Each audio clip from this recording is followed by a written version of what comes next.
This is like a mall map at a shopping mall. What does everybody look for? The food court. I love that. Who said that? That was great. What's the other thing you look for? You are here, right? So, ladies and gentlemen, you are here. This is what we're talking about. Now, stop for a second and take a breath. What have we said so far? We said that, hey, execution's harder than strategy. And the kind of execution that's really hard is the kind that requires a change in human behavior. And the hard part about that is this 100-mile-an-hour whirlwind that won't go away. Now, I got good news and bad news. When it comes to that stuff inside of the red circle, there are rules for getting that stuff done in the middle of a 100-mile-an-hour whirlwind. The good news is there are rules. The bad news is there are rules. Very good. And these rules don't care what you think, by the way. They don't care who your boss is. They don't care about your competitive intensity. They don't care how many things you want to get done. They just dictate. We did not invent these rules. They are not ours. They are universal principles. They've been around forever. We just spent a decade trying to understand them. I'll give you an example. Flight. There are 4 rules for flight. You want to put an airplane in the air, even a big one, even a 747, same 4 rules. Anybody know what these are? Lift, thrust, weight, and drag. You understand the application of lift, thrust, weight, and drag, you can put a 747 in the air. By the way, have you ever stood by one of the big jets on the ground? You know what I'm talking about? Not in the jetway. But if you actually stood like on the ground looking up at one of the big jets, what goes through every human being's mind when they look at that jet? How's that fly? There's this little part of your brain that doesn't believe it flies. I mean, you're in Sydney, Australia, but you're like, there is no way. It flies. And the reason it flies is because it obeys natural law. And it's not lift, thrust, weight, and drag. It's focus, leverage, engagement, and accountability. I'm going to hit each one, okay? These things sound way easier than they are. They say easy, they do hard. And every one of these little disciplines is counterintuitive. In the moment, today you're going to like them all. Today you're going to love the whole package. You're going to say, that's great. I've always believed that. When you get back to work, you might not like them as much. And we're going to tell you why you won't like each one of them. Okay? They don't happen naturally. Okay? All right, you ready for number 1? Here we go. First discipline of execution. These can come from 2 places. Either something in the whirlwind is so broken that until we fix it, nothing else matters.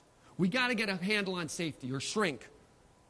Or new business has fallen off. Or we're churning too many customers. And we pull something over here and it gets a special treatment. Or there's something new that you've never had to do before and you pull it from outside in. Okay? But whether it comes from the whirlwind or it's something new that you're going after, once it's achieved, once it becomes part of the way that the organization behaves, where does it now go? Yeah, very good. It goes back in, only now your whirlwind is different. And you're after the next thing. The idea here is land one plane at a time. The trap is trying to optimize every single one of those dials all at once. And it's a trap you fall into a lot of times and you don't even know you're in the trap. Oh, we could be better at that. Oh, we should really do a better job. You know what we need? We really need to get better. And you just ever feel like a pinball?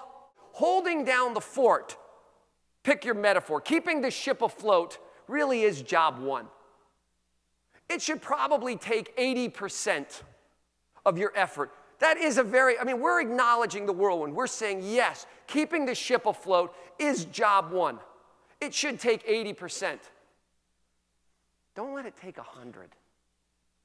If you let it take, will it take 100? Oh, it'll take your weekends too, won't it? What we consistently see is the execution breakthroughs come from pulling something, we call it a wildly important goal, pulling something out of the whirlwind that we're going to blow the doors off of.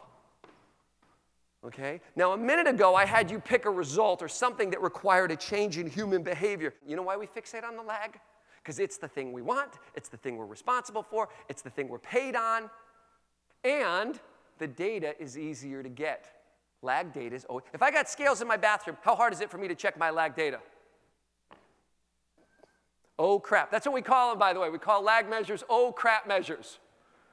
Because you look at it, you say, oh crap or oh cool. But if you feel like luck is playing a role in your career, you are looking at lag data. Anyone driving to work this morning, mumbling to themselves in the car, for the love of heaven and all things holy people, can we just do this one thing? That's the thing. If you've had that emotion, that's the one I'm talking about right now.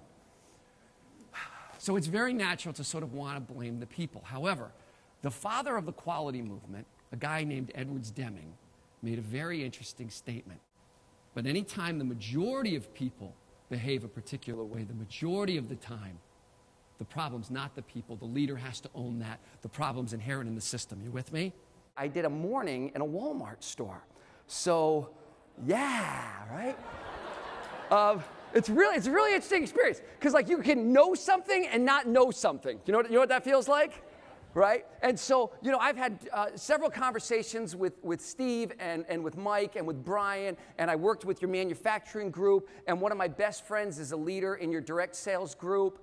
And I was totally unprepared for what I saw that morning. And Carrie, I'm going to embarrass you. I'm so sorry. But she was amazing. So if you just kind of see it through my eyes, she's got all these screens. She's pouring through all this data, and it all makes sense to her. It's like somebody looking at the Matrix.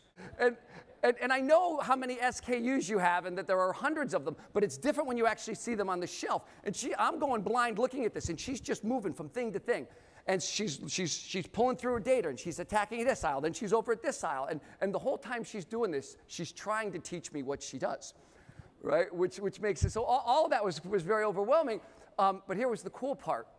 It was the way she interacted with the management team at Walmart. She knew the plumbing. She knew exactly who to talk to. She knew who not to talk to. She knew when to talk to them and when not to talk to them. And they would drop what they were doing. They were totally glad to meet her, or excuse me, to help her, support her. And as I'm leaving, I had one overwhelming impression. Nestle better never lose her. Right? Yeah, absolutely.